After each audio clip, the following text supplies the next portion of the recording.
Movie के start में हम एक फैमिली को देखते हैं जो कि ओशियन में अपनी छुट्टियां बिताने के लिए आई है। इस फैमिली में 4 लोग हैं, जहां मुखिया का नाम टॉम है, उसकी वाइफ जूलिया उसके साथ है और उनके 2 बच्चे हैं जिनका नाम कैसी और बेन है। अब ये लोग पानी में एंजॉय कर रहे होते हैं म्यूजिक को कि इसी बीच जूलिया पानी में तैरने के लिए आगे चली जाती है। थोड़ी देर बाद वो नोटिस करती है कि वो अपनी बोट से दूर चलती चली जा रही है और वो जितना बोट के पास आने की कोशिश कर रही है पानी उसको दूर लेता चला जा रहा है। अब वो चिल्लाने लगती है, लेकिन अंदर उसकी फैमिली म्यूजिक एंजॉय कर रही होती है कि तभी एकदम से टॉम की नजर पड़ती है कि जूलिया उससे दूर जा रही है। तो वो फौरन बोट को उसके पास लेकर के जाता है और उसे बोट पे ऊपर चढ़ा देता है। अब यहाँ पे जूलिया बताती है कि मुझे ऐसा लग रहा था कि पानी मुझे दूर ले जा रहा था। अब वो काफी घबरा जाती है। जहाँ पे शाम को टॉम जूलिया के पास जाता है और ये लोग बाथरूम में थोड़ा क्वालिटी टाइम स्पेंड करते हैं ताकि जूलिया को वो हल्का फील करा सके। अब इनके बेटे बेन का भी आज बर्थडे होता है, तो यहाँ पे लोग केक कट करते हैं, बेन को गिफ्ट वगैरह देते हैं कि इसी बीच केसी का बॉयफ्रेंड एडम उसे कॉल करता है और वीडियो कॉल में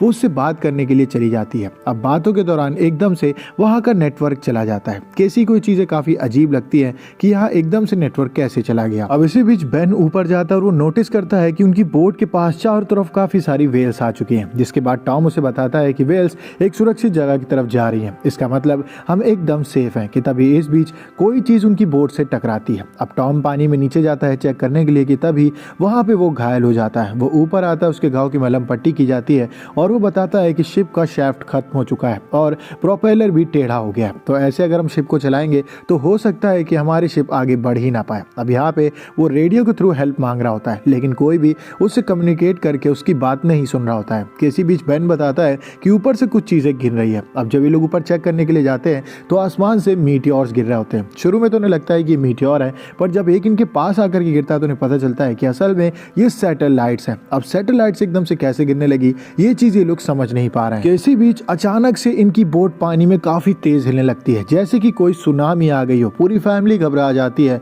और ये लोग बोट में अंदर जाकर के कैबिन में छुप जाते हैं और अंदर इन्हें काफी सारे झटकों का सामना करना पड़ता है। सबकी हालत एकदम टाइट हो जाती है। इसी के साथ ही टॉम काफी कम्युनिकेट करने की कोशिश करता है, लेकिन किसी के भी रेडियो से उसका कनेक्शन मैच नहीं हो रहा होता है। इसी बीच हम नोटिस करते हैं कि केसी को उल्टी होने लगी है, जूलिया के कानों से खून आने लगा है और टॉम के भी कान से और नाक से खून आ रहा होता है। ये सब चीजें क्या हो रही हैं इन्हें समझ नहीं आ रहा है, जैसे कि कोई बहुत बड़ी उथल पुथल यहाँ पे हो रही है। अभी लोग कैबिन में ही छुपना सही समझते हैं और अगला दिन आ जाता है। जब ये लोग बाहर जाकर के चेक करते हैं तो इनकी बोट के अंदर मछलियां तड़प रही होती हैं, क्योंकि इनके आसपास बाढ़ आई होती है। लेकिन जब ये बाहर जाकर के बोट के बाहर देखने की कोशिश करते हैं तो उन्हें पता चलता है कि इनके आसपास पानी है ही नहीं। असल में समुद्र सूख चुका है। समुद्र का पानी रिहायशी इलाकों की तरफ शिफ्ट हो गया और जहाँ पे समुद्र हुआ करता था वो जमीन पूरी तरह से सूख चुकी है। यहाँ पे जो मछली और जो बड़े बड़े जीव थे वो सभी तड़प के मर चुके हैं। ये एकदम से क्या हो गया इसके बारे में टॉम को कुछ समझ में आ ही नहीं रहा होता है। फिर वो बताता है कि 7 लाख साल पहले ऐसा हुआ था,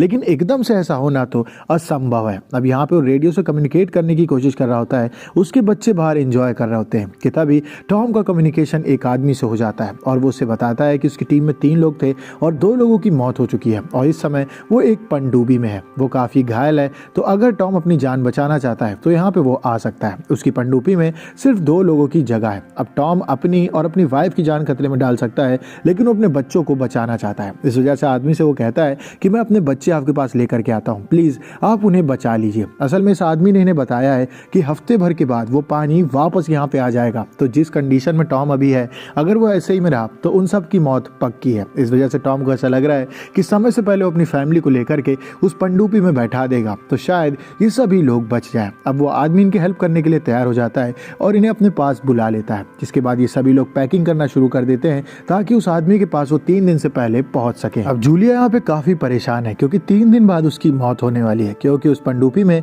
महज 2 लोगों की जगह है। तो अपने बच्चे तो बचा लेगी, लेकिन उसे अपने आप को सेक्रीफाइस करना पड़ेगा। अब एक रात बीत जाती है, टॉम और जूलिया काफी ज्यादा दुखी है कि इसी बीच टॉम देखता है कि एक आदमी जो लंगड़ा रहा है वो उनके पास आ रहा है। अब टॉम उस आदमी के पास पानी लेकर के जाता है, उसे पानी ऑफर करता है। इस आदमी के पास एक काला कुत्ता भी होता है। तो उस आदमी से कहता है कि आप कहाँ से आ रहे हैं। वो आदमी पानी पीते ही टॉम पे अटैक कर देता है। टॉम नीचे गिर जाता है। इसके बाद उसके पास एक छड़ी होती है जिसमें चाकू होती है। उस चाकू से वो टॉम के पेट के आर पार अटैक कर देता है। इसके बाद उस चाकू को वो टॉम के गले पे गाड़ के टॉम को वहीं पे खत्म कर देता है। जूलिया घबरा जाती है, वो अपने बच्चों को बोट में छुपाती है और अपना अंदर दूसरे कैबिन में जाकर के छुप जाती है। ये आदमी बोट के अंदर आ जाता है और यहाँ पे जूलिया को ढूंढने की कोशिश कर रहा है। इसी बीच जूलिया बोट से बाहर जंप कर देती है जहाँ पे उस आदमी का वो कुत्ता खड़ा रहता है। अब जूलिया को अपनी जान बचानी है तो मजबूरन उस कुत्ते को वो जान से मार देती है क्योंकि वो कुत्ता जूलिया के ऊपर भौंक रहा होता है। इसी बीच वो आदमी जूलिया को पकड़ लेता है और उसे पीटने लगता है। वो उसे बहुत मार रहा होता है और उसका गला दबा देता है। वो उसकी जान लेने ही वाला होता है कि तभी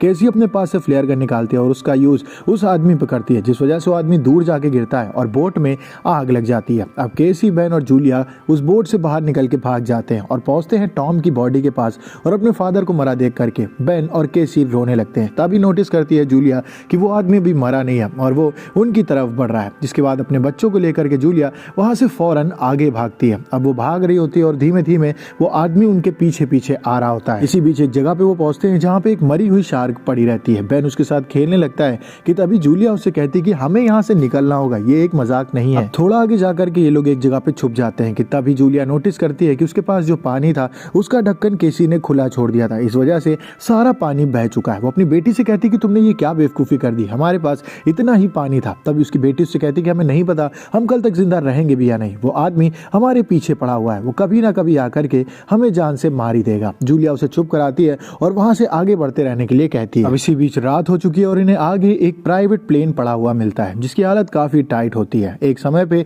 ये डूब गया होगा लेकिन अब समुद्र सूखने की वजह से ये ऊपर आ चुका है। अब ये लोग उस प्लेन में जाकर के छुप जाते हैं और वहीं पे रात बिताने का फैसला करते हैं, जहाँ पे जूलिया बताती है कि कैसे वो बचपन के दिनों में टॉम से मिली थी और उनका रिलेशन आगे बढ़ा था। बातें करते करते लोग सो जाते हैं। रात में केसी को बाथरूम आता है और जब वो बाहर बाथरूम करने के लिए जाती है तभी हम देखते हैं कि वो साइको उसके पीछे पीछे आ रहा होता है और वो उस पर अटैक करने ही वाला होता है कि तभी जूलिया साइको पे अटैक कर देती है और टॉम की मौत का सारा गुस्सा उस पर निकाल देती है। वो उस पर चाकू से इतने अटैक करती है कि वो आदमी अपने आप को बचा ही नहीं पाता है और उसकी वहीं पे मौत हो जाती है। इसके बाद जूलिया अपनी बेटी को लेकर के अंदर सो जाती है। सुबह जब उसकी आंख खुलती तो वो देखती है कि उस आदमी की लाश की हाल काफी खराब है, जैसे कि किसी भयानक क्रिएचर ने उसको खा लिया हो। ये सब देख करके वो लोग घबरा जाते हैं और वहां से आगे बढ़ना ही सही समझते हैं। अब आगे रास्ते में बेन को काफी ज्यादा प्यास लगने लगी है। इस वजह से वो भाग करके खारा पानी समुद्र का पी लेता है, जिस वजह से उसकी तबीयत धीमे धीमे बिगड़ने लगती है। जूलिया उसे काफी डांटती है कि प्लीज ऐसा कुछ मत खाओ जिससे कि तुम्हारी जान को खतरा हो सके। अब वो लोग एक जगह पे पहुंचते हैं जहाँ पे चारों तरफ चेयर्स पड़ी होती है। इन चेयर्स का वो एक टेंट बनाती है और अपने बेटे को इंजेक्शन देती है जिससे कि उसकी हालत ठीक हो जाती है। अब ये लोग यहाँ पे रेस्ट कर ही रहे होते कि तभी जूलिया को अजीब तरह की आवाजें आती है। बाहर जाके वो चेक करती है तो अजीब तरह के क्रैब्स की आर्मी उनकी तरफ बढ़ रही होती है। जूलिया अपने बच्चों को लेकर के वहां से आगे एक शिप की तरफ भागती है जो वहां पे गिरी पड़ी रहती है और उसमें काफी सारे कंटेनर्स होते हैं। इन्हीं कंटेनर्स में से एक के अंदर 3 लोग होते हैं। अब इन 3 लोगों को जूलिया आवाज लगाती है और कहती है कि प्लीज हमें बचा लीजिए, लेकिन ये लोग सेल्फिश होकर के उस कंटेनर के अंदर खुद को बंद कर लेते हैं क्योंकि उन्हें ऐसा लगता है कि अगर वो जूलिया को बचाएंगे तो वो क्रैब आर्मी तब तक आकर के उन्हें खत्म कर देगी। अब जूलिया अपने बच्चों को उसी कंटेनर के ऊपर चढ़ाती है जिसके अंदर वो तीनों छुपे थे और जब तक वो ऊपर चढ़ती तब तक ये क्रैब उसके पैर में घाव दे देता, लेकिन जूलिया ऊपर चढ़ जाती है। तभी हम देखते हैं कि कंटेनर में एक छेद होता है और उस छेद के अंदर सारे क्रैब्स घुस जाते हैं। ये 3 लोग उनके ऊपर गोलियां चलाते हैं, उनसे लड़ने की काफी कोशिश करते हैं, लेकिन ये क्रैब आर्मी काफी बड़ी होती है। वो एक एक करके उन पर अटैक करते हैं और इन तीनों को जान से मार देते हैं। अब सुबह हो जाती है, तब तक जूलिया ने अपने घाव को बंद कर लिया होता है, लेकिन उसका घाव पके ना, इस वजह से वो लोहे को गर्म करती है और उसको अपने पैर में छुआ लेती है जिससे उसका घाव पूरी तरह से बंद हो जाता है। अब उन लोगों के हथियारों को लेकर के लोड करके वहां से आगे जूलिया अपने बच्चों को लेकर निकल जाती है। अब जूलिया के पास एक वॉकी टॉकी होता है जिसके थ्रू उस आदमी से बात करती है जिसने उसे पनडुब्बी की तरफ बुलाया होता है। उस आदमी से कहती है कि प्लीज हमें सिग्नल दो ताकि हम तुम्हारे पास जल्दी आ सकें। जिसके बाद वो आदमी फ्लेयर गन चला देता है। वो बताता है कि जो क्रैब्स तुम्हारे ऊपर अटैक कर रहे हैं, पिछली रात मेरे ऊपर भी उन्होंने अटैक किया था, जिस वजह से मैं काफी ज्यादा घायल हो गया हूँ, तो जल्दी यहाँ पे आ जाओ क्योंकि बारिश अपने समय से पहले आने वाली है, यानी कि समुद्र का पानी उनकी तरफ तेजी से बढ़ रहा है। अब जूलिया अपने बच्चों को लेकर के एक कबर्ड की तरफ से आगे जा रही होती है। असल में ये गुफा काफी ज्यादा पतली होती है, इसके ऊपर पत्थर होते हैं और बारिश की वजह से धीमे धीमे पत्थर सरकने लगते हैं। जूलिया देखती है कि ऊपर से एक पत्थर नीचे गिर रहा होता है, तो अपने बच्चों को वो आगे कर देती है और पत्थर गिरने की वजह से वो पीछे ही फंस जाती है। अपने बच्चों से वो कहती है कि जल्दी उस पनडुब्बी में जाकर के बैठ जाओ वरना यहाँ पे बारिश हो जाएगी। इसी बीच हम नोटिस करते हैं कि पीछे से वो क्रैब भी आ जाते हैं जूलिया पे अटैक करने के लिए। जूलिया अपनी गन से उन पे अटैक करती है, काफी क्रैब से लड़ने की कोशिश करती है, लेकिन उसे भी पता है कि एक ना एक टाइम ऐसा आएगा जब ये क्रैब उस पे भारी पड़ जाएंगे और उसकी मौत पक्की है। वहीं दूसरी ओर जूलिया के बच्चे पहुंच जाते हैं उस आदमी के पास। इसकी हालत काफी खराब होती है और उन बच्चों से कहता है कि तुम अंदर पनडुब्बी में बैठ जाओ, मेरा खेल खत्म हो चुका है, शाम तक मैं शायद ना बचूं। जिसके बाद उन बच्चों को लगता लगता है कि अंदर एक सीट बची हुई है तो वो जूलिया को बचा सकते हैं। तो इसके बाद फौरन कैसी भागती है अपनी मदर जूलिया को ढूंढने के लिए। वो जूलिया के पास जाती है जहाँ पे जूलिया उन कीड़ों से घिर गई होती है, लेकिन ऐन मौके पे केसी वहाँ पे आकर के अपनी मदर को घसीट लेती है। वो लोग फौरन पनडुब्बी के अंदर जाकर के बैठ जाते हैं। किस बीच हम देखते हैं कि उस आदमी को वो कीड़े घसीट के ले गए। अब यहाँ पे जूलिया पनडुब्बी में बैठ जाती है, उसे सील कर लेती है। किसी बीच समुद्र का पानी आकर के उनसे टकराता है। काफी ज्यादा दिक्कतों का उन्हें सामना करना पड़ता है और इसी बीच उनकी आंख लग जाती है। जब आंख उनकी खुलती है